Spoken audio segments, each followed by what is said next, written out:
What's up, y'all? Welcome back to the channel. Super close to 1,000. We are like 50 away at this point. So thank you guys so much for that. That's freaking awesome.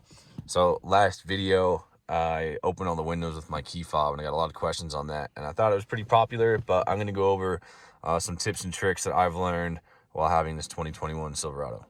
So we will start out with the window, all windows down. So first you got to go to settings. Totally missed that one. Settings, vehicle, and then you have to do remote lock, unlock, and start. And then you have to check remote window operation. And then once you get outside the vehicle, once we're outside here, vehicle's locked, I double click and then hold on the unlock button. So once again, you click the unlock, and then the second time you just click and hold it, and it brings all the windows down. But it has to be enabled on the screen there inside the truck first. The next tip I have for you is how to turn off the 12-volt socket. As you can see, I run a radar detector, so I don't want this running while the truck's just sitting here overnight. And by default, that always has power, and it's not linked to the ignition. So I'm going to show you how to make it turn off when the ignition's off. All you need to do is go over on the passenger side of the vehicle here, passenger side, and pull this panel off real quick. Once that panel is off, I'll zoom out here. We're looking at this fuse that says 50/50. And if you see, there's another slot, and by default, it's gonna be closer to the front of the vehicle. All you have to do is pull that out and move it back one slot in the position that I have, and it will link that fuse to the ignition.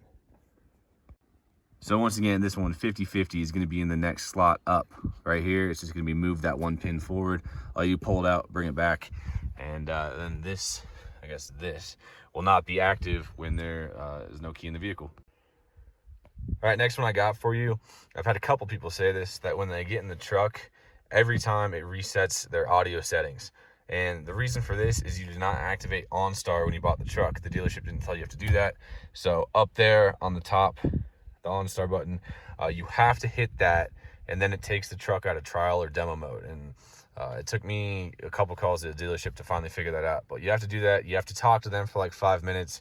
I messed around with the lady and named my Wi-Fi something stupid and made the password Ford sucks and all that stuff. But you just decline all the OnStar stuff, but you have to hit that button after buying the truck. Otherwise, it will stay in demo mode pretty much. And while we're on this topic, if you have a custom like I do with just the regular Chevrolet speakers, they are not great, and I found this to be the best setting. You crank the bass, you got a little bit of treble, and then I've bumped it back. I think that's 3 notches to the rear, and that gets the best sound, in my opinion, out of the truck. Obviously, if you don't like bass that much, turn that down. But I feel like pushing it back a little bit and adding some bass makes it sound like a more refined stereo system. Next one, there's been a handful of times in the truck, did this a ton in my black truck for some reason, that these buttons will not work. I can't skip music by pushing these buttons. So you can see, actually look right now, it's not working. So for whatever reason, when this happens, you have to go back to the home, you have to hit audio, and then you have to click whatever the input is. Once again, it's already gonna be highlighted and it's gonna show all the right stuff, but you gotta click that, go back, and then it totally cut me off as soon as it started playing music. But anyway, then you can control it.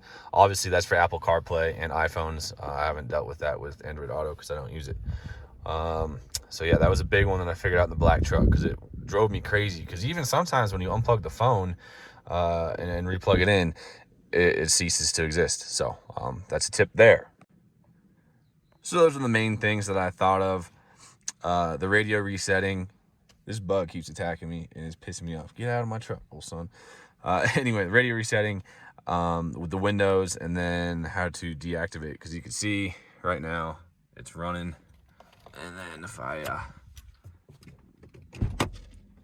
pull my key out, open the door, shuts off. So that power is directly related to the ignition.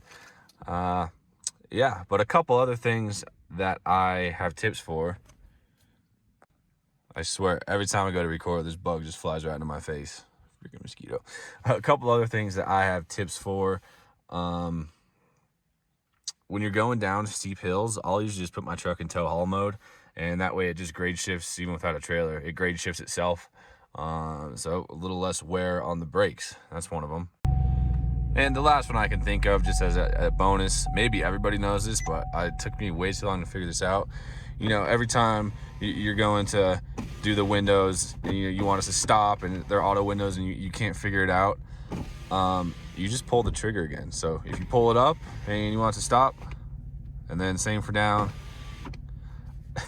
This could be common knowledge to everybody and I'm making an absolute fool of myself, but you know, I'm always the one to pull into a parking space or, you know, whatever, and, you know, put the window down, and I want to go just a little bit, and, you know, I'm battling left and right to get it. So you want to crack it, just 2 little hits, same thing. All right, that's it. That's my simple tricks. So yeah, the good old Chevrolet Silverado. Just came out here, just started driving on a whim and figured I'd do a little tips and tricks, because you guys did ask me a handful of questions on how I was doing stuff.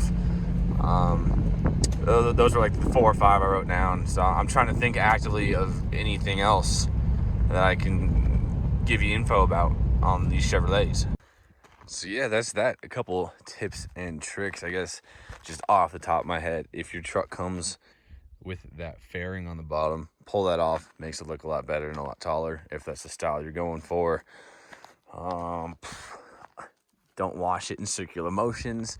Oh, here's a good one, actually. If you're not familiar with General Motors products, and you tow, inside the driver's side door gives you all of your towing and payload info. So usually, you know, you have to do your gross vehicle weight rating and combined weight rating and do all this jazz, but GM's actually been pretty nice. It's actually on this one right here.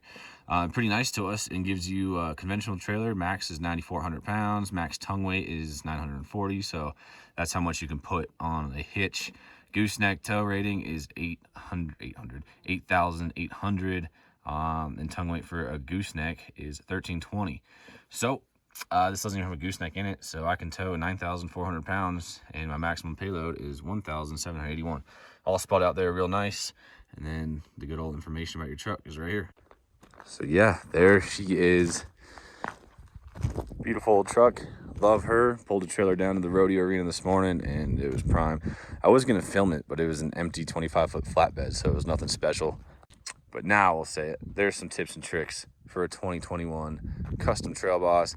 All of these apply to any other trim of Chevy trucks, since this is on the pretty much lowest end you can get. So all these tips will work with any 19 and up Silverado. Yeah. So with that said, thank you guys for watching. I appreciate you, and we'll catch you in the next video. If you have any questions, if you have any questions, comments, concerns, all that jazz, make sure to leave them below. I do my best to answer every comment that I get. So thank you guys for watching, and we'll catch you in the next video.